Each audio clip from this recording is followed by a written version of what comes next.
vous acceptez le sacrifice, tenez-vous sur vos pieds et répondez avec moi, gardez-vous.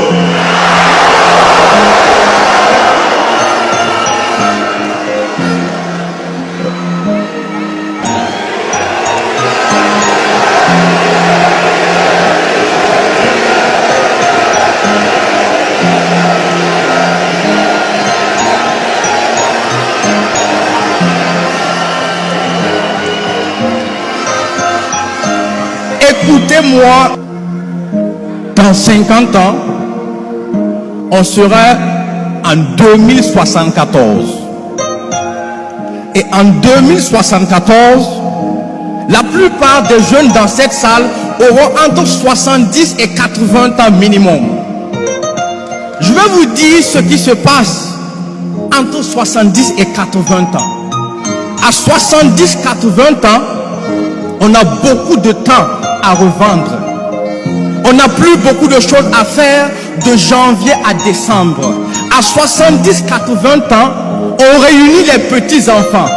On les fait asseoir pour raconter sa jeunesse d'antan. Et c'est là qu'on parle de ses exploits. On parle de ses réalisations. C'est là qu'on parle de ses combats et de ses victoires engrangées. C'est là qu'on dit à notre époque, l'époque du capitaine Traoré, les impérialistes ont voulu essayer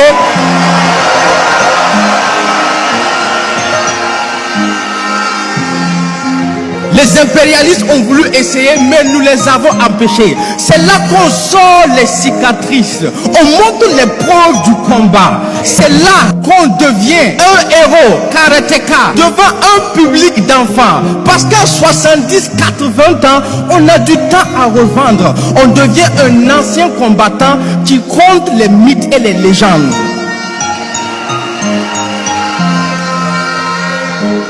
Mais à 70-80 ans, on regrette ce qu'on a raté. On se rend compte qu'on s'est fait avoir par la plus grosse arnaque du temps.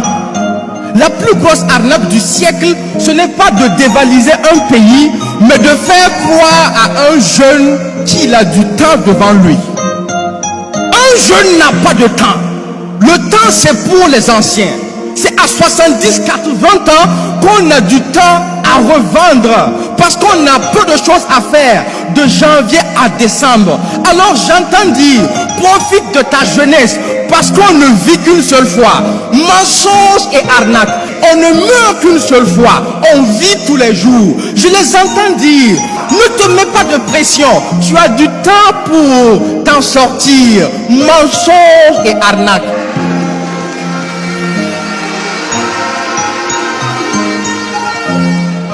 C'est comme ça qu'ils ont voulu combattre la jeunesse africaine.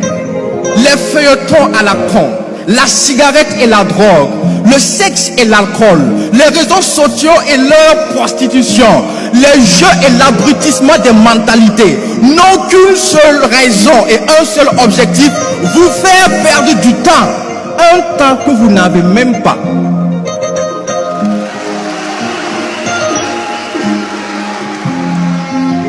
Parce qu'ils savent que l'Afrique est jeune et qu'un jeune est invincible. Mettez un jeune sous la pluie, dans la neige, il réussira quand même si vraiment il le décide. Malgré le virus qu'on a téléguidé en Afrique, les jeunes l'ont avalé et digéré. Et finalement, ce sont leurs propres vieillards qu'ils ont enterrés par milliers. Alors croyez-moi,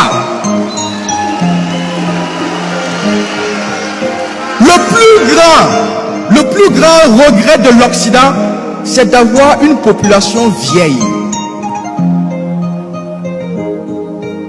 Alors oui, ils savent que l'Afrique est invincible à cause de sa jeunesse. Tant que cette jeunesse reste éveillée et prend ses responsabilités. Donc, si on ne peut pas vous vaincre, il faut coûte que coûte vous faire perdre du temps. Du temps que vous n'avez même pas. D'ailleurs, dis-moi un peu, comment tu fais pour avoir du temps pendant qu'on appelle ton pays pays pauvre? Comment tu fais pour avoir du temps pendant que ton sous-sol est exploité, pendant que l'Afrique est assistée presque à tous les niveaux, comment tu fais pour avoir du temps en pleine reconquête de la souveraineté alimentaire, pendant que les champs chôment au village par manque de bras valides? Comment tu fais pour avoir du temps en pleine lutte contre le terrorisme, pendant que même les anciens s'enrôlent pour être défenseurs de la patrie? Comment tu fais pour avoir du temps si les gens travaillent le jour et la nuit deviennent des veilleurs qu'on appelle Waiya? Comment tu fais pour avoir du temps?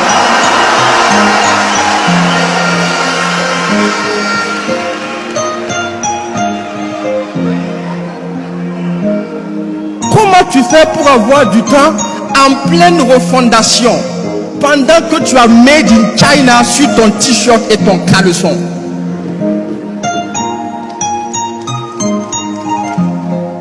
C'est vrai que la jeunesse africaine a longtemps souffert, mais elle n'a pas souffert de pauvreté comme on veut nous le faire croire.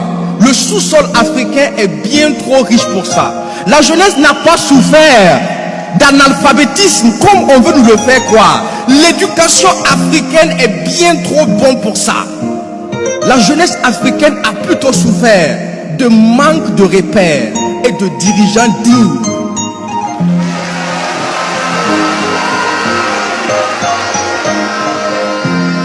Jusqu'aujourd'hui, où cette jeunesse peut enfin se référer à vous, camarade président capitaine Ibrahim Traoré.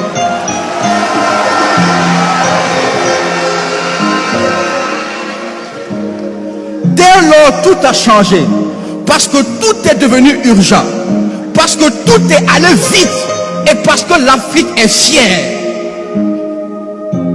C'est pourquoi, si vous êtes le capitaine, d'ores et déjà, sachez que tous les jeunes dans cette salle, en tenue ou pas, sont désormais des soldats engagés au front pour la souveraineté de l'Afrique.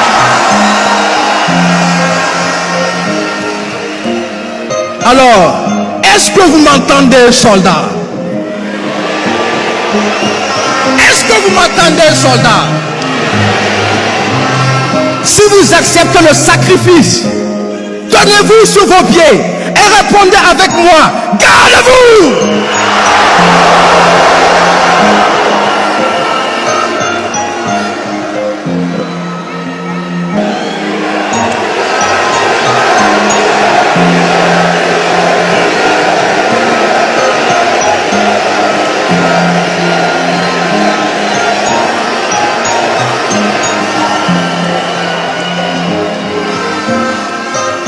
Écoutez-moi jusqu'à la fin.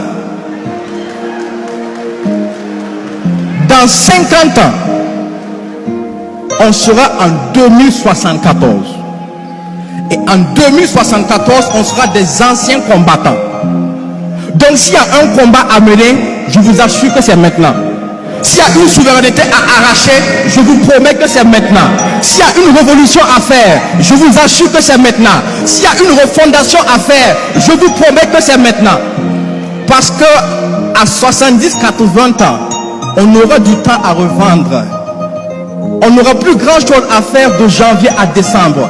À 70-80 ans, on réunira les petits-enfants pour leur raconter l'épopée du capitaine et la conquête des soldats.